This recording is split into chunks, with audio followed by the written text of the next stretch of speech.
for being patient. Merci parce que nous te soyez patient. Tell them that we will get them in today. You open the doors and they just came in, and it was overwhelming, the number of people that were here. Just how desperate they are.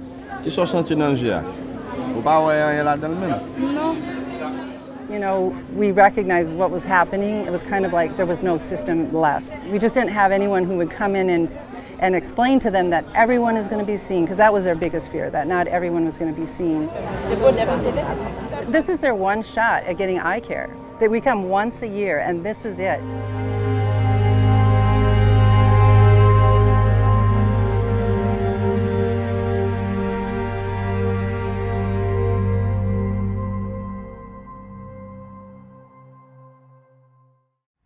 Here in Pignon, Haiti, like much of the country, daily life is a struggle. Where's the next meal coming from? And what's the future for the children here? While progress has been made here in Haiti in recent years, access to medical care remains a huge problem. And so when an eye surgery team from Fargo-Moorhead arrives here on the island nation, people will drive for hours to get the gift of sight. Coming up, miracles under the mango tree.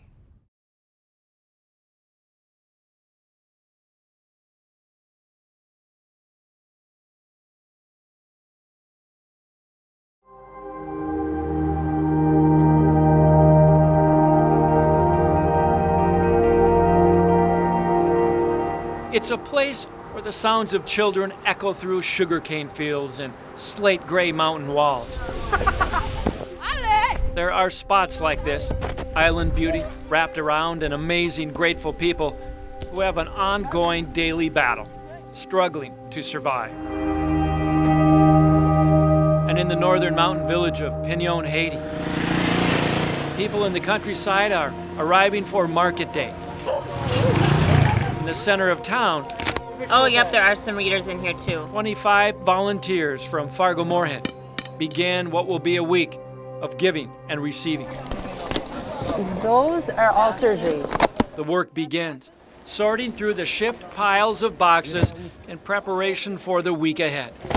I just want to make sure they're not medicine drops. Lori Risbrud of Ashby, Minnesota is like an air traffic controller. Yes, triage stuff is going over. Trying to organize the chaos. Okay, this is surgery. You can grab that one. And then, yes. Okay, glasses over there, yes. Sharp containers, let's put them in the clinic. That's surgical stuff, so that's going to go in there. It never ends. Every time we think we're done, more boxes show up. In a nearby cramped hot room, oh, these are glasses for sure. Yeah. These are too. Nicole Wise and Kristen Folman and other members of the eye surgery team from Fargo-Moorhead began sorting through piles of glasses. Blurry or not blurry? No. Nope. Okay, then those are just sunglasses. Fargo eye surgeon Dr. Lance Bergstrom leads the team. These are prosthetic eyes for patients that have been, injured severely. They fit like a contact lens. Yeah. He says donations will help hundreds throughout the week. These are just like lenses so we can figure out what a person's prescription is. Before seeing the hundreds of patients, the team pulls out its stored surgical equipment. This is an autorefractor. It tells what people's prescriptions are. So, you found another toy? Yeah, look at all the mold is damaged this thing in 1 year. That's crazy. It takes cleaning and fixing. I'm hoping the optics still work in it. Volunteers getting ready for days of non-stop surgery. I just feel like we're really a part of it, and we're not just here for a week. I feel like you're part of the Pignon community.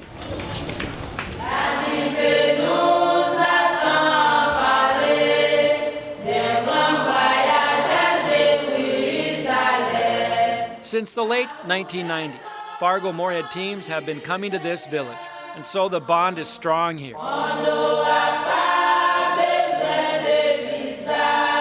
The country of Haiti, her people, have weathered a lot, and this surgical team knows a big part of the trip is about maintaining those relationships. Okay, so those go in the surgery. I'll take this, yes. Zip it up tighter. After days of preparation, the compound is almost ready to open the doors. You feel like you're just ready to hit the ground running, It's energizing.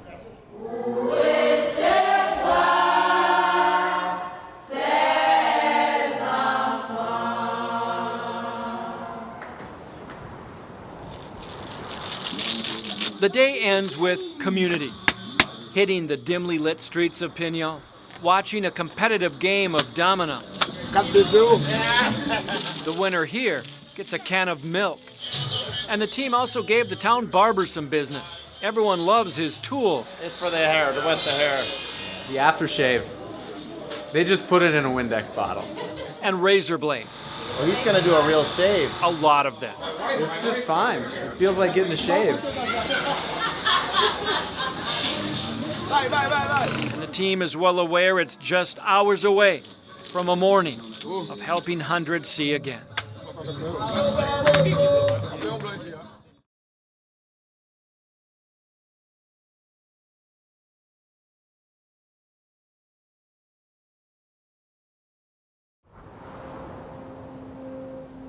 In the mountains of northern Haiti, the mornings can take your breath away.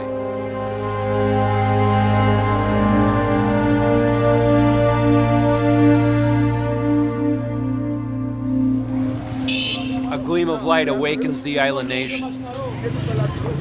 But in the village of Pignon, beneath the mango tree, inside the hospital compound, hundreds have gathered. They've been waiting hours to see the eye surgery team from Fargo-Moorhead. Okay, you're okay. As word spreads the medical team is here, the more patients arrive. The hospital compound becomes tense as they all wait for a number that will ensure they see a doctor.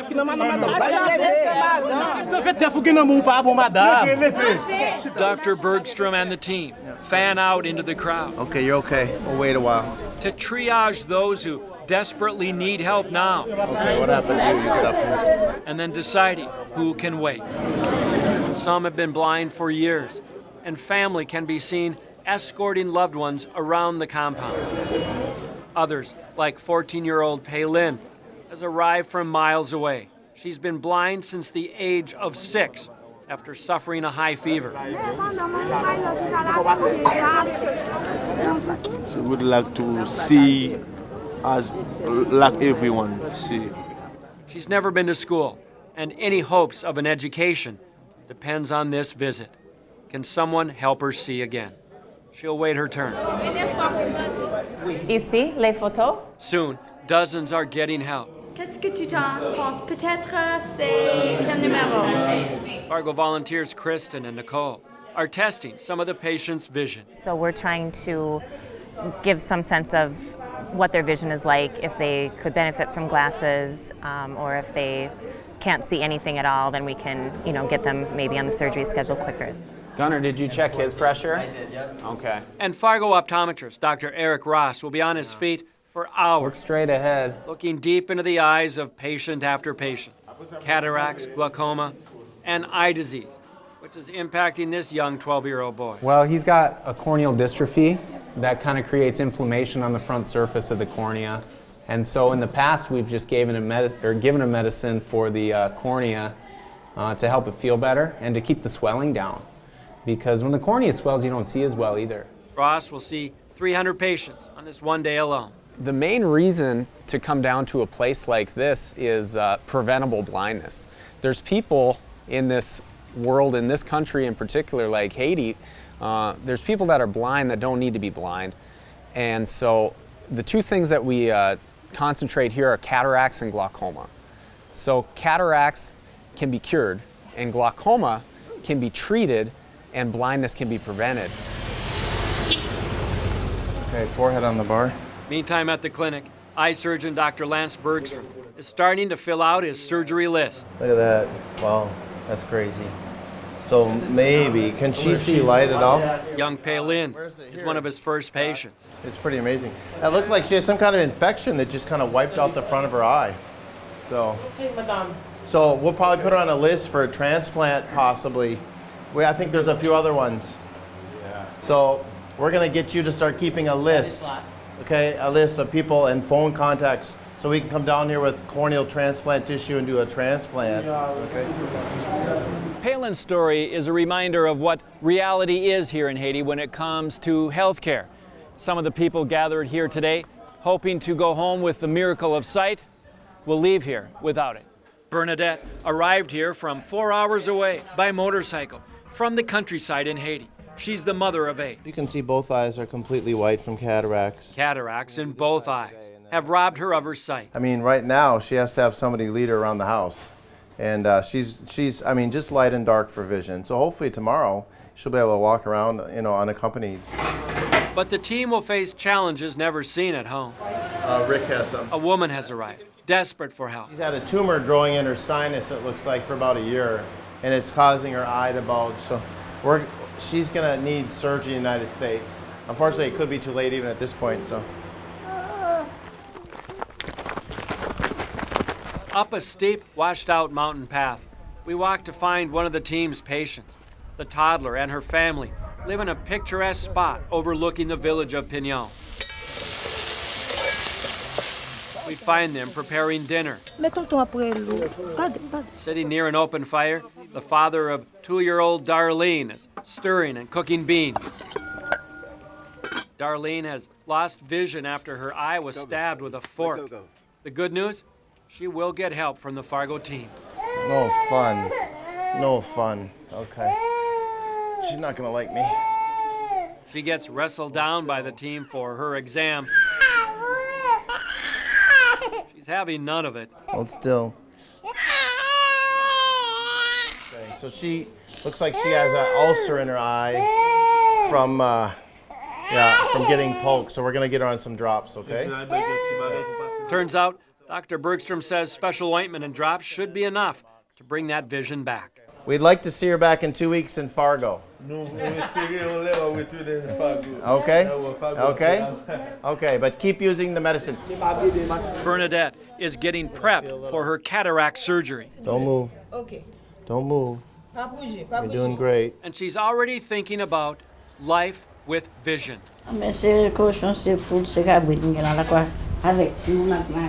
then I would like to see my husband, my children, my chickens, my goats. I would like to see all of them. So you can hit the lights, guys. Inside the cramped operating room, So I'm going to try to do it a little smaller. Dr. Bergstrom begins what will be a short but impactful procedure. Hold still. Removing Bernadette's cataracts. That is one big cataract. In minutes, the cataracts are out. It's about as hard as a rock. You can feel it. It's as hard as a rock. So she could only see light or dark. So hopefully tomorrow she'll be able to read the chart pretty good. Okay, you got it? These cataract surgeries will continue from sun up and past sunset. I bet we do 25 cases today, but they're not like normal cases you'd see in Fargo. You know, these are your nightmare cataracts. Outside, as light faded, the patients stood resilient yet anxious. Would they wait in vain all day and see no one? So some of these people have come all the way from Port-au-Prince. So they've been waiting a long time for us to come, a year. And so they're panicked if they don't get seen now. They know it's going to be another full year before someone can see them. Near the operating room, the patients keep coming. More lives changed as sight is restored. Okay, can she hold still for me for 5 minutes more here? They don't have to have a seeing eye grandchild. They're able to contribute to their family. The per capita income in this region is about $200 a year, so everybody needs to chip in just to survive. And so how is it that a simple 15-minute procedure makes such an incredible difference? Sutureless extra cap, we call it, or a manual small incision cataract surgery, where we can take out the entire cataract without a stitch in it. And we've actually gone one step further now. We're using some technology that's just been around the last few months, and we're able to break the cataract in half with a special device that loops around the cataract and then take it out through an even smaller incision. So actually the surgeries take more or less the same time as in the United States, probably with better results. These are some talk about cataracts. This one broke apart. You don't see those in Fargo, I can tell you that. It's just the maturity of it. People at home would have gotten this done 15, 20 years ago. So it's just timing. And the sunlight down here just makes things a lot more dense. It does a lot more damage to the eye than up north. Life in and outside the village is so hard for so many. The needs, we just can't imagine.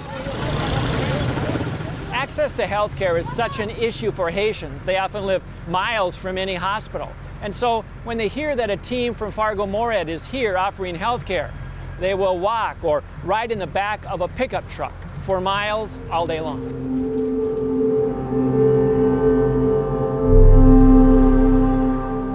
member Lori Rispu visits a typical place in the countryside.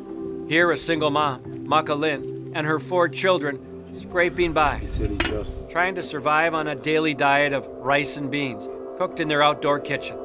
Inside, the home is barely livable. Like the roof here, what happens when it rains? Well, why they come inside?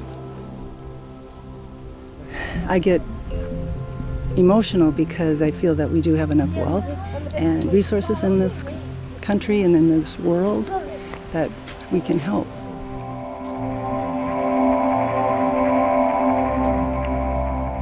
We can make everyone's life, at least where they have shelter and clothing and food and water, you know, because you can't thrive unless you have the basics.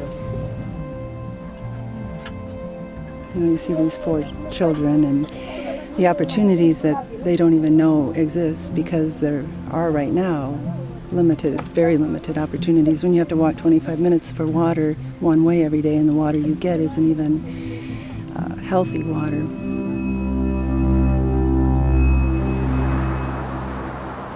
Outside the hospital, the patients who traveled so far for surgery prepare to spend the night outside. Tomorrow, the patches come off, and they sing a song of thanks.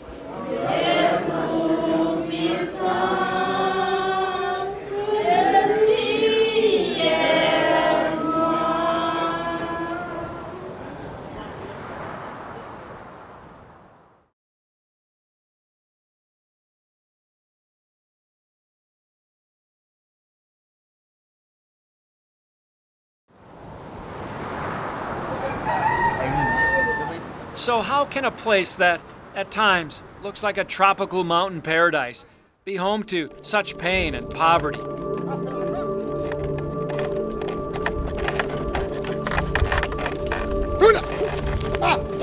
There are moments in this country where time stands still. Farmers using oxen to grind sugarcane for the country's big commodity, rum.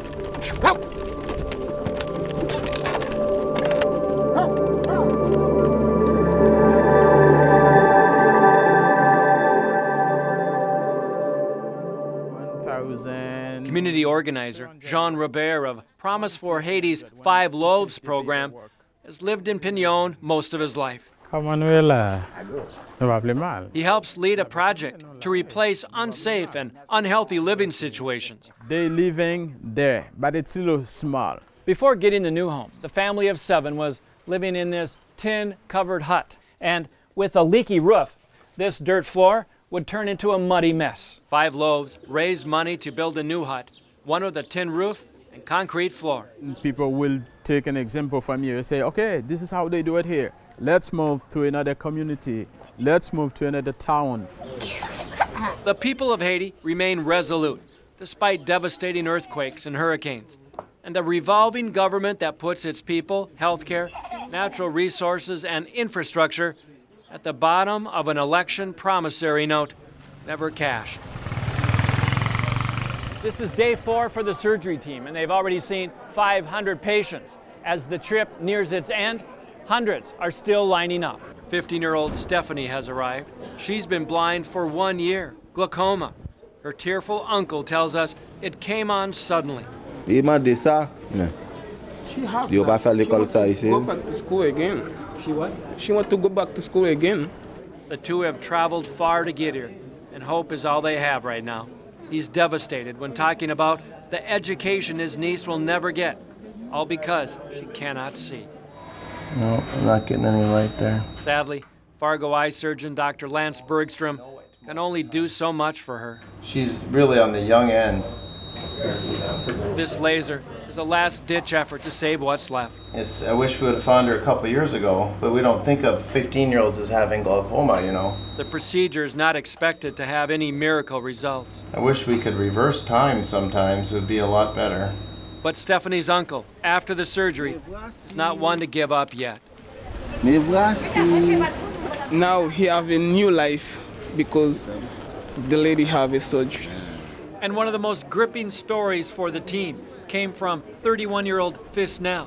Wearing his best shirt, the quiet, humble blind man walked for hours on dirt mountain paths alone to get here. He has no sight. His family's abandoned him, and he sleeps in a dirt garden every night. And this left eye has abnormal blood vessels on the iris. A more in-depth test tells everything. Eye disease that has robbed Fisnell of his sight. If he can't see any light, then there's nothing we can do. But he is desperate and asks the Fargo-Moorhead team to test again.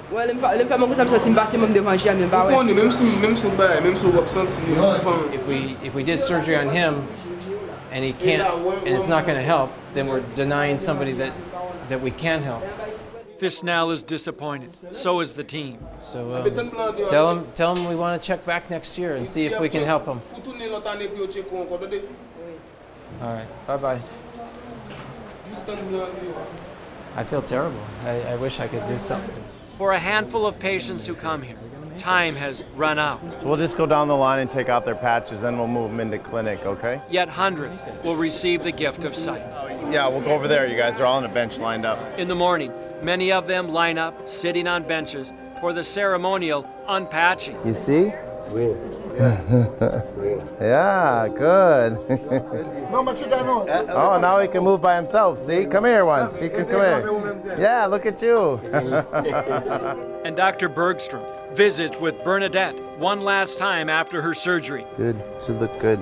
Looks good. We're going to take a look at her back there too, okay? She has her sight back. It looks great. You'll be able to see your chickens now. We're seeing patients that have been, legally blind for 10, 15, 20 years frequently. And that's why it's such a wow experience. Even though in the culture here, people are kind of mellow after you take off I think they're just kind of overwhelmed. But certainly it makes a huge impact in their lives. For members of the Fargo-Moorhead Eye team, a week of satisfaction. Good, you see? You see my fingers? I think for me, it's very invigorating. I come back, again, physically exhausted, but mentally and spiritually just feeling just fulfilled. Okay, good.